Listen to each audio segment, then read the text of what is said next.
wonder where your food comes from, how it was made, where the ingredients started, and how they ended up in your pantry? Well, that's quite a long and interesting explanation, and it all starts on a cornfield. Now, in this day and age, most of the things that we consume, whether bought in a supermarket or a fast food restaurant, are processed. That is why it's healthy to realize just what these processed foods are doing to your body. When I was younger, my mom wished to reduce sickness and medication in our lives and help us live longer. So she discarded the majority of the unnatural items in our house, including most of the processed foods. Switching us to this more holistic life, we are healthier and still incredibly happy. My hope for today is to inform you on what these processed foods are doing to your bodies and how eating a steady diet of processed foods can result in problematic diseases and illnesses. From where it comes from to what makes it unhealthy, I will dive into what these foods are doing to your body. According to Laborers Health and Safety Fund of North America, processed food is any food that is altered during preparation to make it more convenient or flavorful. Some foods are a lot more processed than other foods. Processed foods can be broken up into two categories: heavily processed food and minimally processed food.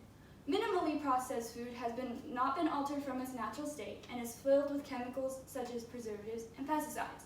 Heavily processed food has been altered from its natural state and is filled with artificial additives. Processed foods are extremely convenient and cheap due to these fake ingredients. Food companies make vast amounts of money off their products without any regards to the health and safety of their consumers, and it all starts on the cornfield. Corn farmers add pesticides and GMOs to their crops. The pesticides kill the weeds and bugs, while the GMOs make their crops larger. Eventually, preservatives will also be added to their crops to make them fresher and last longer. Corn goes to many different places. In fact, 1 in every 3 food products on your supermarket shelves contain some form of corn in them. Even non-food products contain corn, such as makeup and toothpaste. That's pretty interesting. Corn is often turned into high fructose corn syrup, which is why corn is often turned into high fructose corn syrup, which is why it's in most food products. It replaces sugar because it's extremely cheap to make. Corn is also fed to animals such as pigs and cows. Pigs and cows are not made to eat corn, though. In fact, it's very unhealthy for them. However, it's extremely cheap, it saves space, and it fattens up the animals. Chickens are another animal that is fattened up on processed food. They are also given GMOs, which is why their bodies grow way faster than their brains. They can't hardly walk because of this. These animals will end up being slaughtered in giant, unsanitary, and inhumane slaughterhouses. They are extremely unhealthy and yet still being used for food. This isn't farming, this is just mass production like an assembly line in a factory, says Purdue grower Carol Morrison from the 2008 documentary, Food Inc. Eventually, the animals and crops will be packaged and brought to stores to be sold. And it's smart to keep in mind just what you might be risking when you buy these processed foods. Earlier, I mentioned how your food has pesticides, GMOs, and preservatives. But what exactly do those do to your body? Well, pesticides are a type of poison made to kill pests, hence the name.